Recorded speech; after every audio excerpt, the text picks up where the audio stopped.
Hi, welcome back to my YouTube channel, Emily Carrington Cartoonist. This video is going to have some pointers on book signing events. My book came out just under a year ago, and I've been to about a dozen book signing events since then, and I've picked up a few pointers I wanted to pass on to you. So before last year, I'd never done a book signing event before. I'd never even been to a book signing event, so I had no idea what to expect. I wasn't sure how to set up the event. I wasn't sure what I was supposed to take with me, how many books I could expect to sell, what the bookstore owner expected, how to promote the event once I'd set it up, and how to entice people to come over to my table and check out my book. So it helps to break it down into a few simple steps. Step 1 is contact the owner and set up the event. Step 2 is then promote the event as best as you can. And step 3 is to do the event. Now, the last step, step 4, I didn't think about until after I'd started doing them, which is contact the owner after you're done and thank them for setting up the event for you. So I'm just talking about the book signing events that I set up myself. In some cases, though, the publisher is going to set them up for you. So there's 3 basic ways to contact the bookstores. You can go into the bookstore and talk to them in person, you can phone them, or you can send them an email. Now, for all my book signing events, they were too far away for me to go in, so I started off by phoning. When I phoned, I usually got a hold of somebody who was just dealing with sales and not the manager. So most of them just gave me an email address and told me to send an email along to the manager. I'll use my book as an example, as there were a few challenges I had to overcome in presenting this to the store owners. The first challenge being is that it's a graphic novel. So not every store is going to carry graphic novels, and not everyone that comes through the store is going to be interested in graphic novels. The second main challenge was the subject matter. So this book talks about an incidence of child sexual abuse when I was 15 years old, and it's a true story of what happened and also my attempts to get justice. So this is something that you want to present to people in a delicate way. So I've made a list here of the things that I've included in my email. Now, it's going to be different for every book and every different bookstore. These things aren't going to be appropriate for every book, but they're things, just some things to think about as you plan your list. So the first thing I did is, because it was a graphic novel, I attached a few images to the email from my book. It's only natural that the store owner is going to want to know what it looks like. And I also attached a couple of photographs of past events, past book signing events, so they could just have a look at my setup. I included a couple of sentences summarizing my book. I didn't go into too much detail, just what it was about, who published it, very, very brief. And then I mentioned in the email, I mentioned a couple of the past events, and then I focused too on the good reviews. So my books had quite a lot of good reviews. I picked a couple of them, good ones, and I put links in the body of the email to those reviews so they could check them out. And I also let them know about how I brought a few extra things to the event to make it more interesting for a wider range of people. And then at the end of the email, I suggested that I come in for 3 or 4 hours and that they could get back to me, and if they were interested, and we could arrange a time. So I think it's a good idea to look at your book, think about it, and come up with some ideas that are going to be interesting to the store owner. Once you have your signing event booked, it's a good idea to let the publisher know right away and see if they can help you with any kind of promotion. Another option is to check with your local newspapers. They might be able to either announce it, or they might want to even do an interview. Just make sure you do it 2 or 3 weeks at least in advance, or you might miss their deadlines. Local radio and TV might also be interested, and there's all kinds of social media platforms out there. Email lists are also great. Often the bookstore and the publisher have them too, so they'll probably send out the information on their email lists. Remember to let friends and family know as well.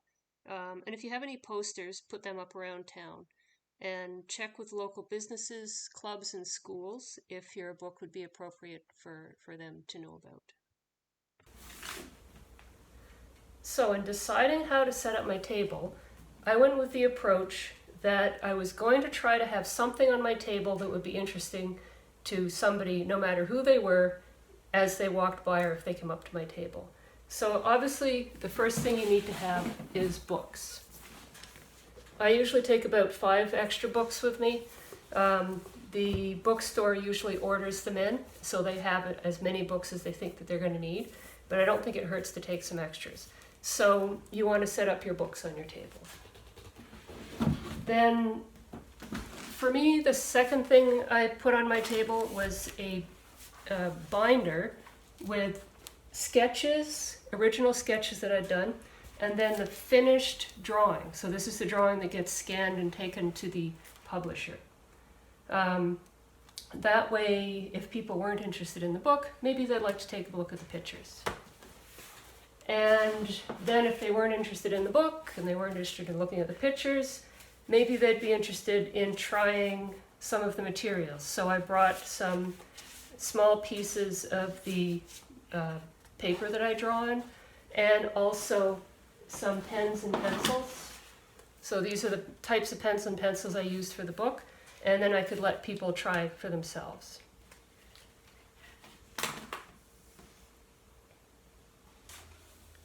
You can also have things made up like banners, posters, stickers, bookmarks, and so on. I decided to just go simple. I ended up with a poster that I got printed out, and then I can put that up by my table. And also I got some little business cards printed. Both of them are very inexpensive, and a lot of places will do them in a day or two. And because my book's a graphic novel memoir, and not everybody's heard of graphic novel memoirs, I also brought with me a stack of other graphic novel memoirs from the same publisher. And for people that had never heard of it before, I just show them these as other examples. Some other things I've found useful in the past is to take with me a dry erase board and a pen, and also to take an extra one of these little stands. I can use it for books, or I can use it to put the dry erase board in and then set it on top of the table. Other things that I found very handy are things like a little glue stick, a little roll of Scotch tape, a little notebook and a pen so you can write down people's contacts or anything else you want to remember, some sticky notes, a pair of scissors, a stapler. These are all really useful to have. And I always take a little bit of paper towel in case I need to clean anything up. And also I take my pencil sharpener inside a bag so I don't get any shavings anywhere when I sharpen my pencil.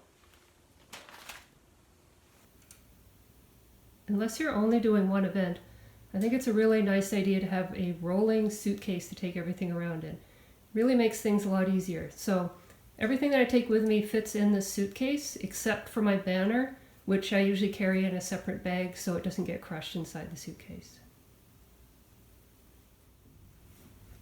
So in the suitcase, I usually carry some kind of a piece of fabric or a sheet in case there's no covering for the table. And then a little plastic box with all the small items that I take.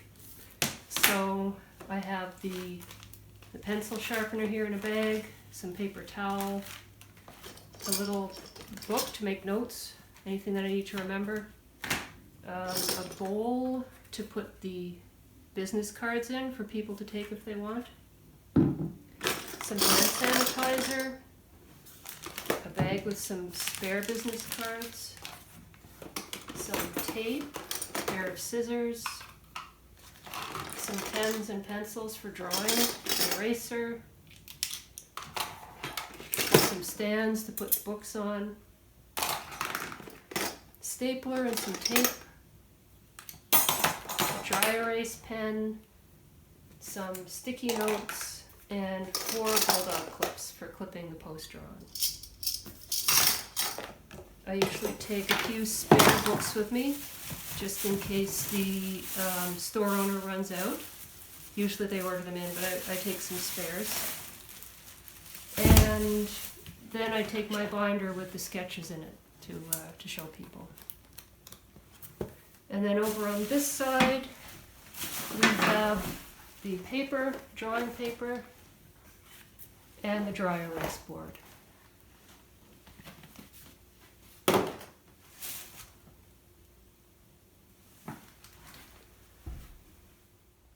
So all of the book signing events I've been to so far, they've already had the table and the chair set up waiting for me.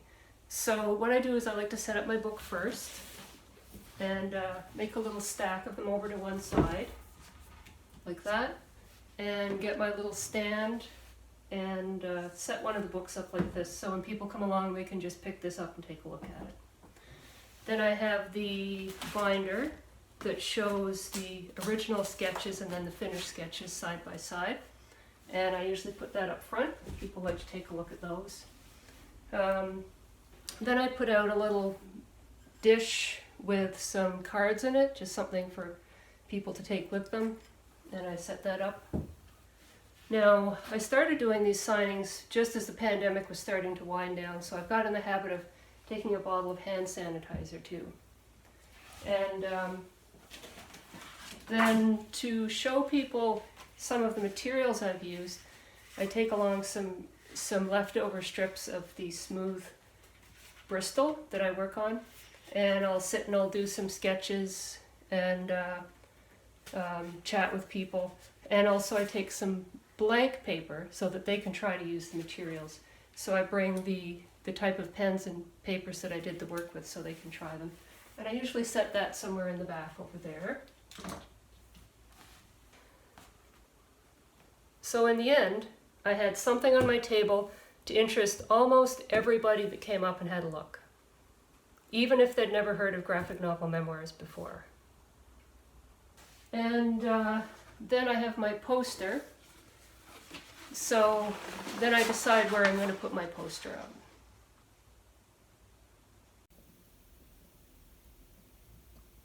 So you could put the poster up up on the wall behind you. That's one good spot. Or you can use the clips to clip the poster to the fabric on the front of the table. Or you can tape your poster to the window so people on the outside can see it as they walk by. When I was planning my first book signing event, I felt quite a bit of pressure to sell a lot of books. I thought I have to go in, I have to amaze everybody, and I have to sell a ton of books. But I quickly realized that wasn't what it was about, at least not for me. So what I found was it's really a great opportunity to connect with your readership, find out who's interested in your book, why they're interested in your book, and also to make connections with the bookstore owners. I went in with the approach that I was going to try to make my book signing event as interesting as possible to as wide a variety of people as possible. And when I took that approach, I found that things went really smoothly, and the customers were happy, and the store owners were happy as well. I'm just going to end up here with some images from my book signing events for 2022. You can see how the table's set up and the different kinds of stores, big stores, little stores, and so on. And hopefully there's a few tips there to help you with your event. And please remember to subscribe to my YouTube channel. Over the next few weeks and months, I'll be making some more videos about book promotion and drawing.